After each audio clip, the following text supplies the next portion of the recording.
The chandeliers in the Grand Palazzo Hotel's penthouse suite cast dancing shadows across Marcus Wellington's face as he paced frantically, his phone pressed against his ear. It was 9:37 p.m., and his entire empire was crumbling. The Italian investors were due to arrive in exactly 12 hours, and his translator, the only person who could navigate the complex dialect they spoke, had just been rushed to the hospital with acute appendicitis. There has to be someone. Marcus barked into the phone, his knuckles white as he gripped the device. I don't care if you have to drag them out of retirement. Find me a translator who speaks Venetian dialect by morning, or this $20 million deal dies. His assistant's voice crackled through the speaker, apologetic and defeated. Mr. Wellington, I've called every agency in Rome. Everyone who specializes in that dialect is either booked or out of the country. I'm so sorry. Marcus ended the call and hurled his phone onto the velvet couch, watching it bounce once before settling into the cushions. He'd spent 6 months courting the Barozzi family, convincing them that his luxury resort chain was worth their investment. They were old money, traditional, and notoriously particular about doing business in their ancestral dialect, a point of pride that Marcus had always respected. Until tonight, when that respect felt like a noose tightening around his neck.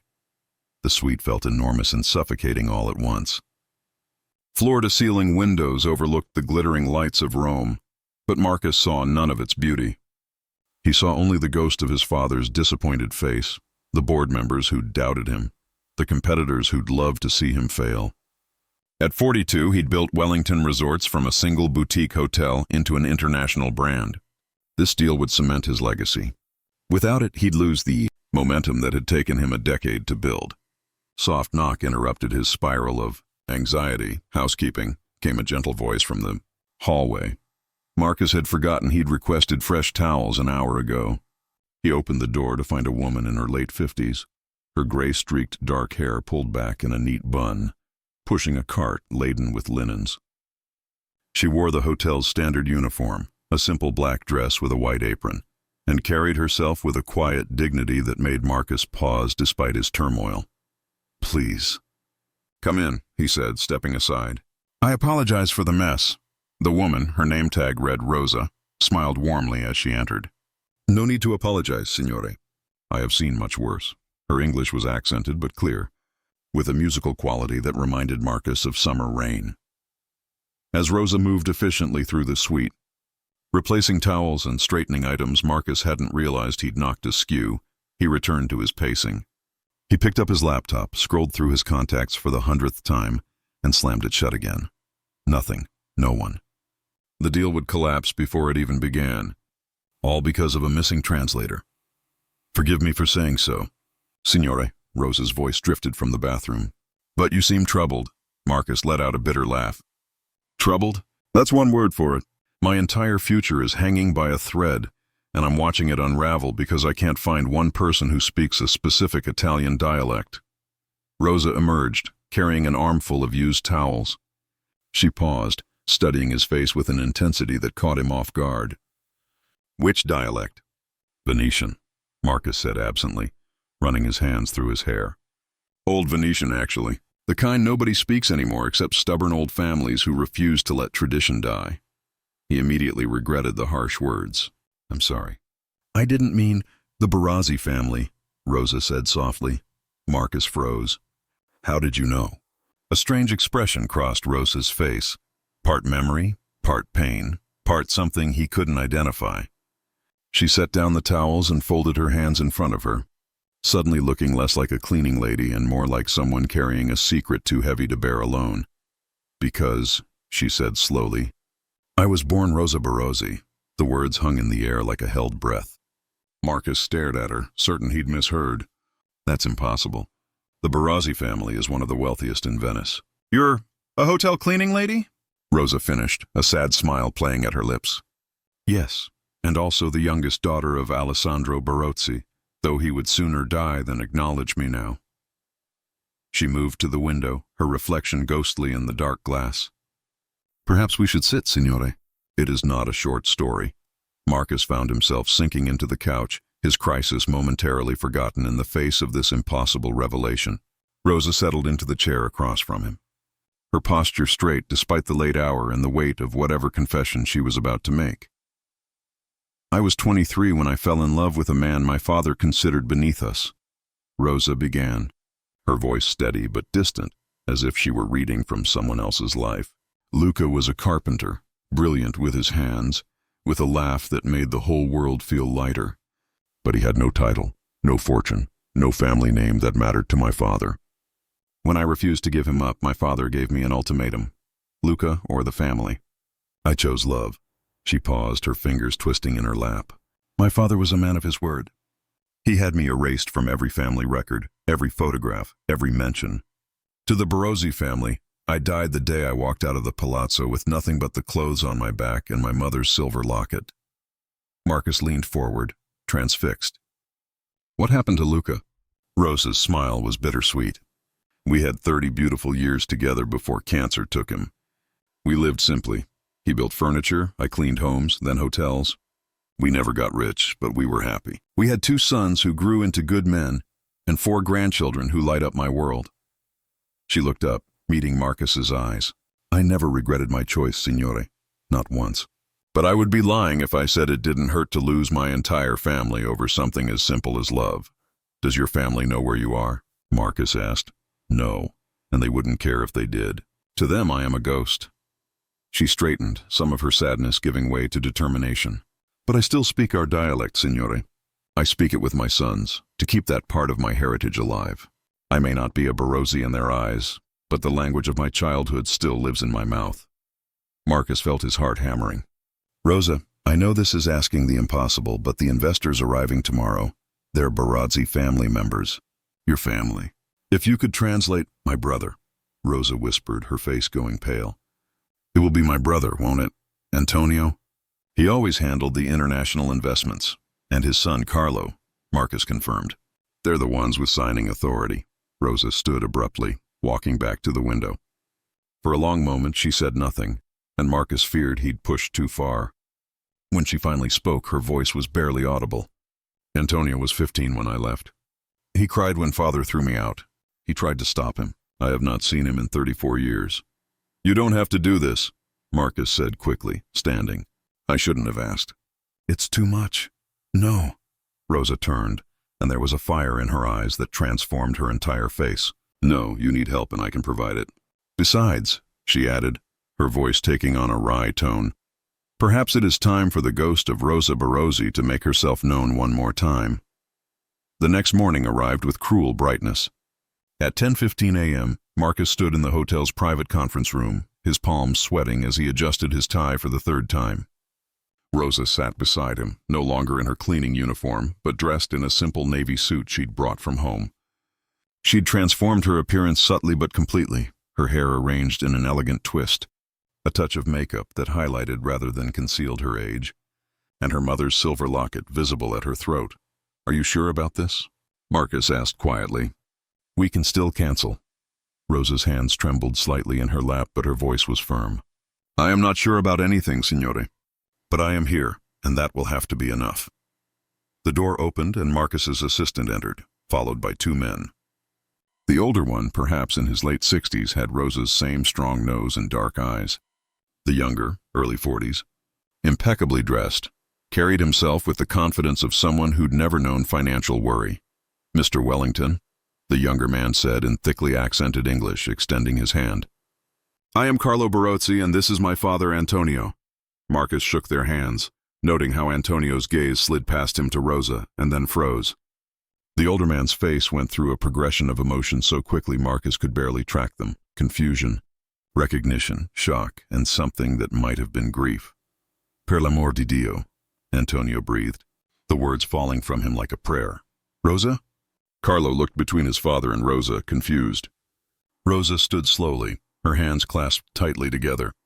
When she spoke, it was in the flowing, melodic dialect Marcus couldn't understand, but he heard the emotion in every syllable.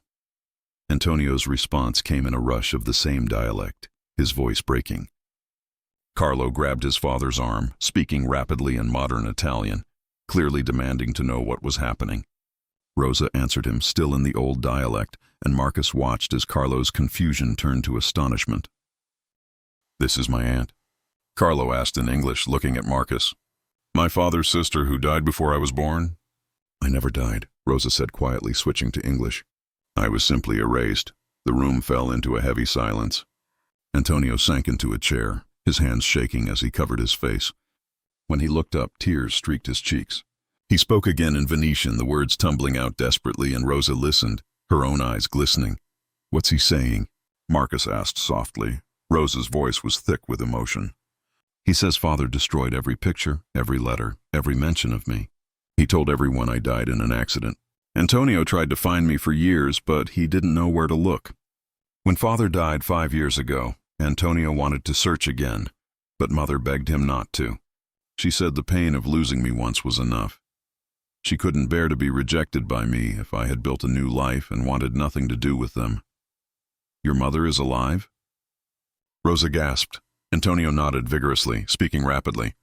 Rosa translated automatically, her professional instincts taking over even as her personal world shattered and reformed around her. She lives with him in Venice. She speaks of me, of the daughter she lost, every day. She kept one thing father didn't know about, a music box I loved as a child. She plays it and cries. Marcus felt like an intruder in an intensely private moment, but he couldn't move. Carlo had pulled out his phone and was speaking urgently in Italian to someone. He thrust the phone toward Rosa. My grandmother, he said simply. Please. Rosa took the phone with shaking hands and raised it to her ear. The voice that came through was elderly, confused, asking who was calling. Rosa answered in Venetian, and the response was immediate, a cry that Marcus could hear even from where he stood, followed by sobs and an outpouring of words he couldn't understand but whose meaning was crystal clear. For 10 minutes, the business meeting was forgotten as Rosa spoke to her mother, both women crying, laughing, speaking over each other in their rush to bridge 3 decades of silence. Antonio held his sister's free hand, tears streaming down his own face, occasionally adding his own words to the conversation. Finally, Rosa ended the call and looked at Carlo. She wants to see me. She says she's taking the next train to Rome. Forget the train, Carlo said firmly. I'll send the helicopter. She'll be here by 2 o'clock. He paused, studying Rosa with newfound respect and curiosity. Mr. Wellington, may we postpone our business discussion until this afternoon? I believe my father needs some time with his sister. Marcus nodded immediately. Of course. Take all the time you need. No, Rosa said suddenly, straightening her shoulders. She wiped her eyes and took a deep breath. No, we should handle the business first. That is why you came. She looked at Antonio and spoke in Venetian. Her brother smiled through his tears and nodded. What followed was the most surreal business meeting of Marcus's life. Rosa translated with perfect professionalism, moving effortlessly between English and Venetian, guiding the discussion of terms, percentages, timelines, and guarantees. But between the business talk, there were moments of sibling connection, a shared laugh at an old family phrase, Antonio's hand reaching across to squeeze Rosa's, Carlo watching his father and aunt with wonder. At 12:43 p.m., the contracts were signed. $20 million secured and Marcus's legacy with it. But as he watched Antonio and Rosa speak in rapid Venetian, making plans for Rosa to return to Venice, to meet her nephews and nieces, to reunite with her mother, Marcus realized his success felt like the smallest miracle in the room. Mr. Wellington, Rosa said, switching back to English as Antonio took a phone call. I must thank you. Thank me? Rosa, I should be thanking you. You saved everything. She shook her head. You gave me something I thought I had lost forever. You gave me back my family. She paused, her eyes bright. I have been happy with the life I built, truly. But there was always a hole where they should have been. Today you helped fill it. Carlo approached, his expression serious. Miss Rosa, Aunt Rosa, my father wishes me to extend an offer.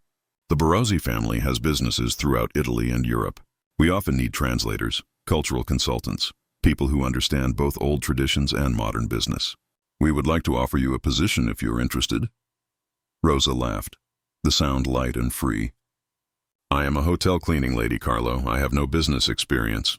You have something better, Carlo countered. You have authenticity and knowledge that cannot be learned. And, he added with a smile, you apparently have the respect of my father, which is not easily earned. His expression grew more serious. I know we cannot undo the past. I know my grandfather wronged you terribly, but perhaps we can build a future. You are family, Aunt Rosa. You should be treated as such. At 3:17 p.m., Marcus stood in the hotel lobby as a helicopter landed on the rooftop.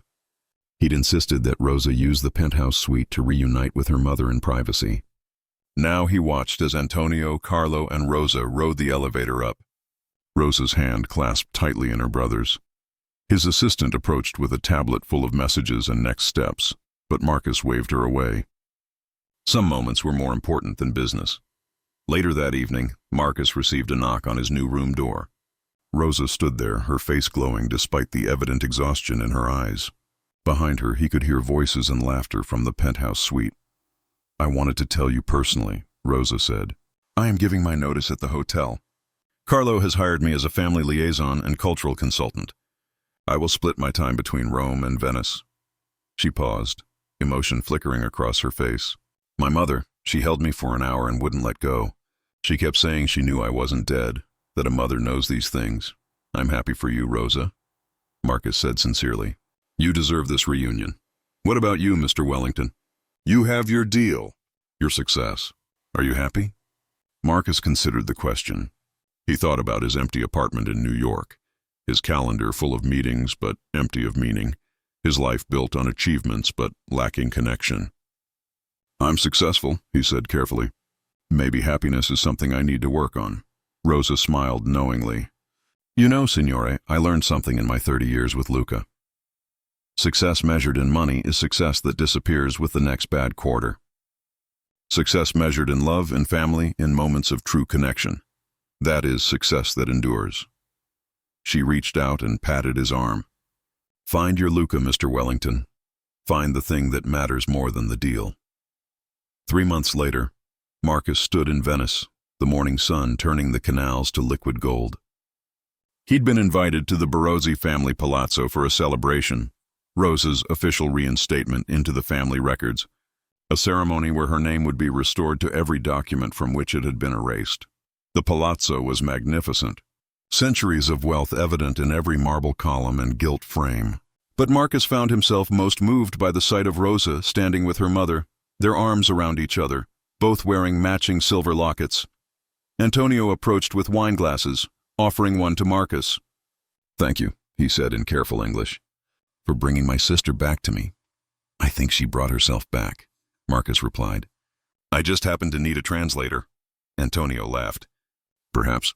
But sometimes fate disguises itself as need." He gestured to the crowd of Barozzis filling the palazzo, children, grandchildren, cousins, all there to welcome Rosa home. "Family is everything, Mr. Wellington. Business, money, success, these things come and go. But family, when you nurture it, when you fight for it, when you forgive and embrace, this is what remains." Marcus thought about his own small family, relationships he'd neglected in his pursuit of success. He pulled out his phone and for the first time in months called his sister. When she answered, surprise evident in her voice, Marcus said simply, "I'm sorry I've been absent. Can we talk?" As the celebration continued around him, Marcus stepped onto a balcony overlooking the canal. Inside, he could hear Rosa laughing, surrounded by the family she'd thought lost forever. She caught his eye through the window and raised her glass in a silent toast. Marcus raised his own in return, silently thanking the universe for the panic that had led him to the right door at exactly 9:37 p.m. on what he'd thought would be his worst night. Instead, it had become the night that taught him what truly mattered.